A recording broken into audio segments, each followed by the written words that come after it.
안녕하세요. 오늘은 금호가 아닌 대한항공의 자회사 아시아나 덴시아나 항공 리뷰입니다.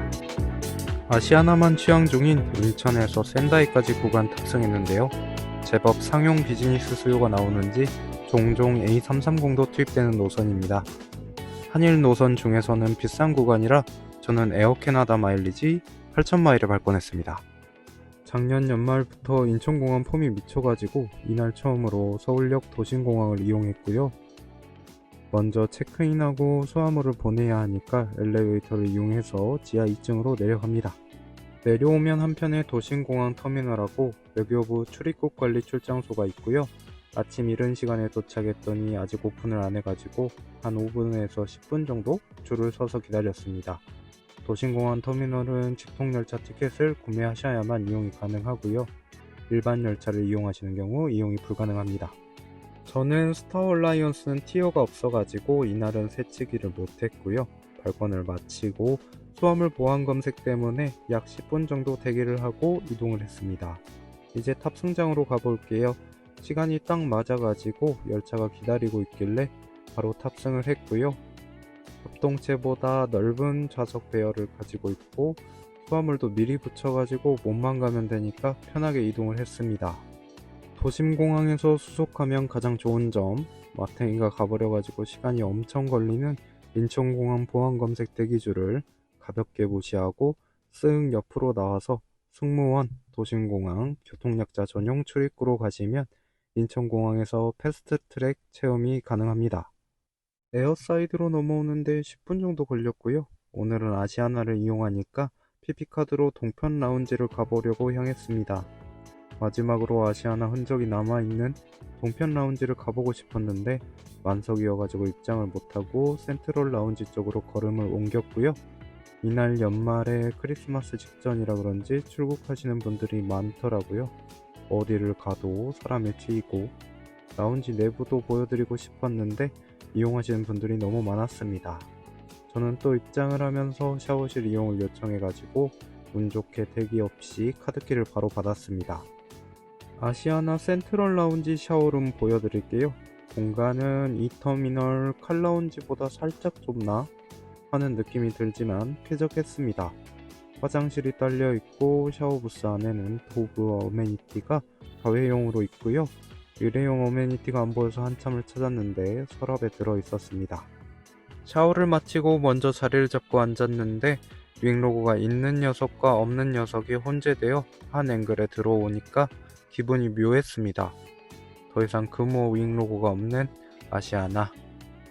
먼저 바부터 좀 보여드릴게요. 클라우드 생맥주, 풀무원 생수, 레미 마르텐과 조니 워커 사이로 일품진로랑 사케인 송중매가 눈에 들어오네요. 와인도 레드 2종, 화이트 2종이 준비되어 있었습니다. 토닉워터랑 클럽소다도 보이고요.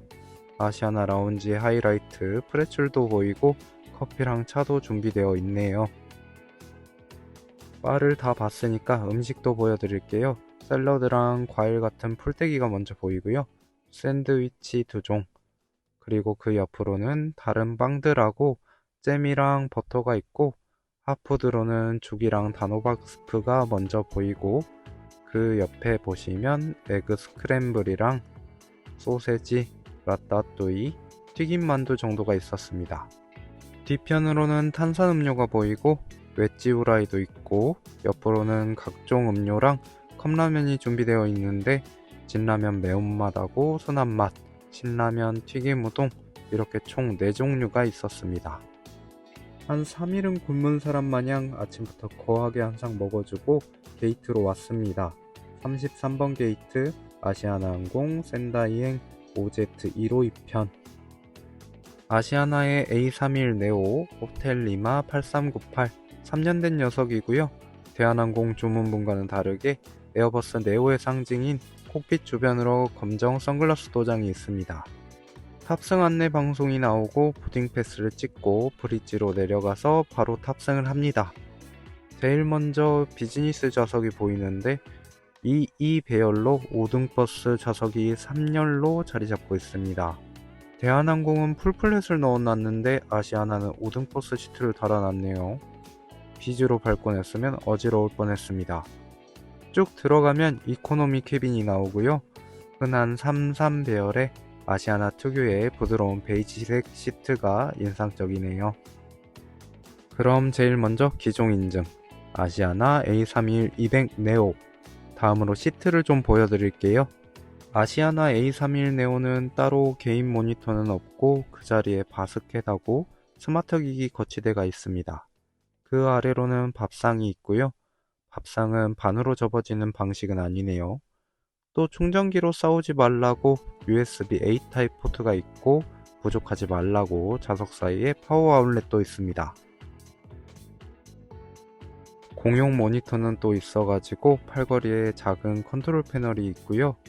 근데 이거 아무도 안 쓸 것 같은데 굳이 있어야 하나. 헤드레스트는 높낮이 조절도 되고 양옆에 접어도지는데 그 와중에 시트가 LCC 마냥 정말 얇은 게 가장 눈에 들어옵니다. 에어로케이나 비에젯 마냥 얇은 느낌이 들고요. 신기할 정도로 얇아가지고 쿠션감이 정말 뒷사람 무릎 닿으면 느껴질 정도로 종이장입니다. 제 자리가 21kg였는데 발 옆 공간에 또 뭔가가 있어가지고 좀 불편했습니다. 이렇게 얇은 시트를 놓고 좌석 간격은 좋았을까? 엉덩이를 바짝 붙이고 여권이 살짝 가로로 움직이는 정도? 대한항공과 비슷한 정도네요. 이날 몇 자리 안 비고 거의 만석이어가지고 움직이지도 못하고 창밖 구경을 하는데 아시아나의 같은 기종이 지나가가지고 영상으로 담고 있었습니다. 마침 동시에 이륙까지 해줘가지고 너무 괜찮은 그림이 나온 것 같아서 담았는데 생각보다 별로네요.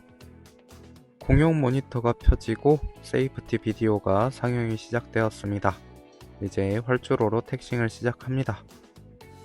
마지막 한 대 남은 아시아나 스타올라이언스 특별 도장기를 지나서 활주로로 이동을 하는데 아시아나 윙렉과 대한항공 로고가 한눈에 들어오니까 굉장히 뭔가 짠한 마음이 들었습니다.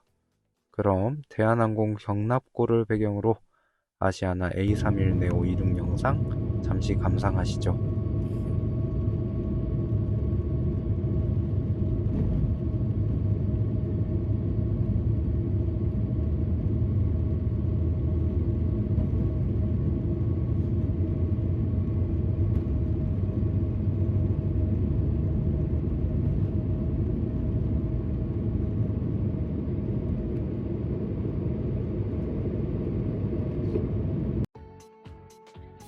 아시아나의 A321 네오는 개인용 모니터가 없는 대신에 개인 모바일 디바이스를 와이파이로 연결하면 기내 AVOD 서비스를 이용하실 수가 있습니다. 저는 아이패드를 이용해서 한번 연결을 해봤고요. 먼저 OZ 와이파이를 잡아주시고 인터넷 어플을 켜서 주소창에 OZ 와이파이 flyasiana.com 주소를 입력하시면 기내 모니터에서 볼 법한 UI가 뜹니다. 현재 위치를 알 수 있는 에어쇼도 있고요. 영화도 있고 단편물 쪽은 드라마가 있고요. 음악도 있고 어린이 친구들을 위한 아동용 컨텐츠도 담겨져 있었습니다. 기내 면세도 주문이 가능했고요. 하지만 저는 유튜브 오프라인 저장 영상을 좀 봤고요. 영상을 보고 있으니까 기내 서비스가 시작이 됐는데 강원도에서 동해 쪽으로 빠져나갈 때쯤이었네요. 아시아나가 코로나 전까지만 해도 단거리 노선에도 기내식다운 기내식을 줬었는데 지금은 박스미를 줍니다. 단거리 노선에는 술을 또 제공을 안 해줘서 주류를 안 주니까 커피를 받았고요. 양이 세모이만큼이라 그렇지 맛은 꽤 괜찮아가지고 고추장도 올려서 싹 비웠습니다. 밥을 먹고 좀 졸다 보니까 태평양 쪽으로 나갔다가 유턴하듯이 선회해가지고 센다이 공항에 접근을 합니다. 여기까지가 이제는 더 이상 금호가 아닌 아시아나 A321 네오 이코노미 탑승기였는데요. 시트는 분명 대한항공의 A321 네오 이코노미도 엄청 얇았었는데 유독 이날 아시아나에서는 뒷자리 탑승객분의 무릎이 많이 느껴져서 그런지 더 불편하다고 생각이 들었습니다. 대한항공과는 다르게 개인 모니터가 없는 점도 아쉬웠고요. 저라면 만약에 다시 탄다면 맨 뒷자리를 지정할 것 같습니다. 만약에 비즈니스를 탔으면 더 차이가 심하니까 더 나쁜 점수를 줬을 것 같은데, 통합 대한항공이 출범하더라도 이 기제를 과연 단거리로만 쓸 것 같지는 않는데, 통합 대한항공에서도 비즈니스 시트 랜덤 가짜는 계속 되겠네요. 개인적으로 2년 뒤에 아시아나가 없어지고 통합 대한항공이 출범하면 레트로핏을 해주던지 아니면 단거리 전용 셔틀로만 사용했으면 좋겠습니다. 그럼 저는 다음 후기로 돌아오겠습니다. 굿바이 아름다운 사람들 금호 아시아나.